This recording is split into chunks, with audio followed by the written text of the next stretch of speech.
Hola, mi nombre es Bernard Schwale y yo soy el productor de participación del Centro de Traducción de Poesía, PTC en sus siglas en inglés. Lamentablemente no hablo español, así que mi voz ha sido doblado por una niña de 11 años que sí que puede hablar el idioma. Cuando comencé a trabajar a la residencia digital CUE del PTC el año pasado, planté algunas semillas de tomate. Ahora esas semillas ya han germinado, crecido y sus plantas dieron su fruto y murieron durante el frío invierno inglés. Ahora estoy listo para plantar nuevas semillas que he sacado de los tomates cosechados en septiembre. El PTC nunca antes había organizado un proyecto como este, un programa enfocado específicamente en la poesía CUE y en el desarrollo de traductores. Los últimos años han sido un periodo de mucho entusiasmo para nosotros, los que como una organización nos expandimos ampliando nuestras actividades de dar talleres de traducción de poesía y publicar poemas en traducción a organizar una gran cantidad de actividades. La pandemia hizo que no pudimos dar talleres presenciales de forma convencional, en los que los participantes usualmente se sentaban alrededor de una mesa y colaboraran en la traducción de poemas. En cambio, lanzamos nuestros talleres online y descubrimos que había una audiencia global. Ahora organizamos grupos de lectura de teoría crítica, creamos un programa de desarrollo para poetas jóvenes y iniciamos la residencia digital CUE en colaboración con la Universidad de Santander. Los inicios de este proyecto se remontaban a mi propio vínculo con la traducción que el PTC hizo de la poesía de Diana Velesi. El poeta y traductor Leo Boix fue una persona clave, ya que el traductor de la obra de Diana, junto a Ed Durga, quien por entonces se desempeñaba como editor jefe, pensaron la idea de acompañar la guía de Diana con algún tipo de proyecto que vinculara a poetas y traducciones emergentes CUE. La guía de Diana terminó siendo algo mágico para el PTC y creo que todos nosotros nos enamoramos de algún modo de ella. Yo en especial recuerdo a Diana encontrándose con nuestras poetas jóvenes del proyecto Undertow y cómo escuchaba su poesía.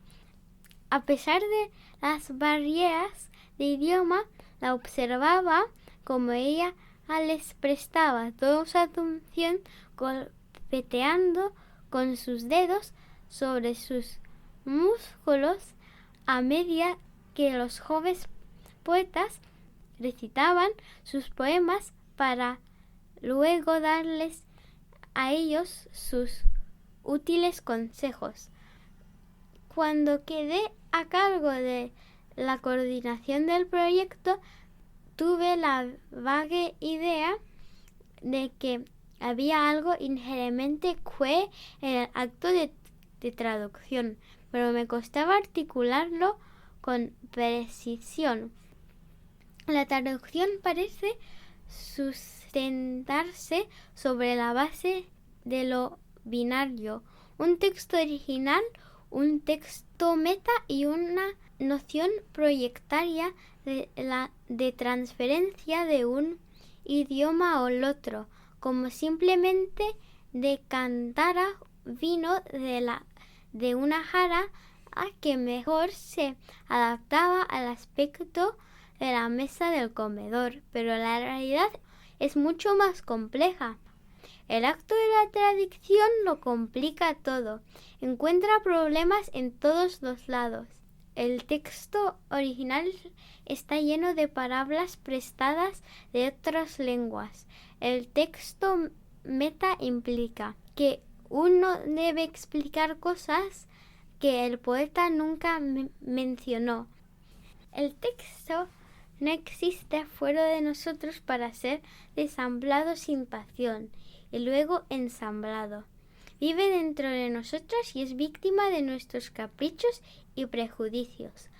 La traducción se beneficia de la desprofundidad y lo binario, creando textos que son mezclas maravillosas que combinan elementos de su estado original con nuevas formas en traducción. La cualidad que se expresa como estos textos se rebelaran contra la demarcación, veniendo en cambio en un estado de ambigüedad. Fue un verdadero placer trabajar con nuestros traductores Ron y Paula. Haber sido parte del taller que organizó Paula sobre la traducción de Jackie Kay al español fue una experiencia increíble. Yo había participado de decenas de talleres de traducción durante más de media década, pero nunca antes había observado cómo un texto era desmembrado, alojándose de mi comprensión de un idioma que no lo comprendo del todo. Las palabras en inglés se me hacían nuevos y extrañas. Las soplearias y las sustituirlas cuidadosamente. Parlarlas con las que había nacido de repentemente se volvían como la primera vez que alguien me había convencido de probar una sandía con sal y yo la probó descubriendo un nuevo sabor, volviéndose incluso más vívido que antes.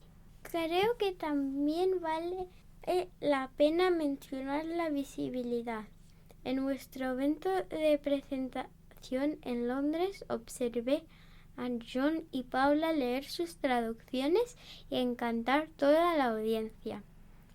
Fue estupendo verlos en el centro de la escena. Como las personas los traductoras muchas veces terminan siendo invisibles.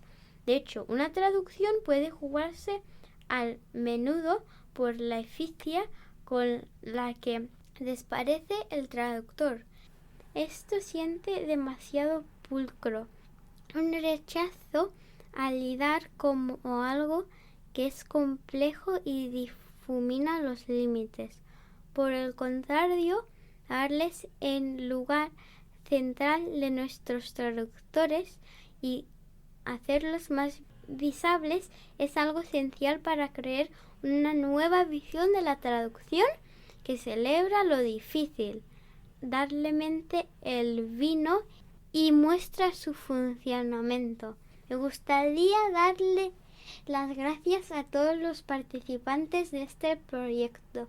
Empezó por Andrew Macmillan y Mary Jean Chang, que editaron la antología 100 Queer Poems, 100 poemas queer, y ofrecieron a nosotros, traductores, una breve historia de la poesía queer en el Reino Unido al poeta y traductor Jeffrey Angles, que les ha hablado de la teoría y la práctica de la traducción queer, y a Leo Boix, que ha hecho tanto por este proyecto desde el inicio, incluyendo una increíble visión general de la poesía que en Latinoamérica. Hasta más recientemente la traducción de este texto. Gracias, Leo.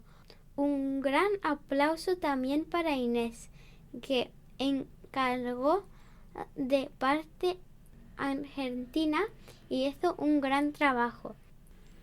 También me gustaría descartar a nuestros auspiciantes, la Fundación Jan Mikowski y la Universidad Oxford Brookes. La Fundación Jan Mikowski es una organización suiza que tiene un centro maravilloso al pie de las montañas de Jura. Parece al lugar de vacaciones de un villano de Bond, aunque el campus de Oxford Brookes también es bastante increíble. Los aficionados de la arquitectura deberían visitar ambos sitios en el internet. Finalmente me gustaría agradecer a Elsa por dar la voz en este vídeo. Al igual de mis semillas de tomate en gestación, espero de todo corazón que la residencia digital QUE vuelva a crecer, dando más oportunidades a los traductores para que ocupen el centro de la escena y más momentos de intercambiación y enriquecimiento. Sigo buscando una forma nítida de expresar la traducción QUE, pero quizás la necesidad no sea lo que aquí se necesita. Entiendo que en Buenos Aires les darán vino gratis, mientras que en el Reino Unido tuvimos que comprar nuestras propias bebidas. Así que pasarlo bien y que alguien dé a Inés un abrazo por mi parte. ¡Adiós!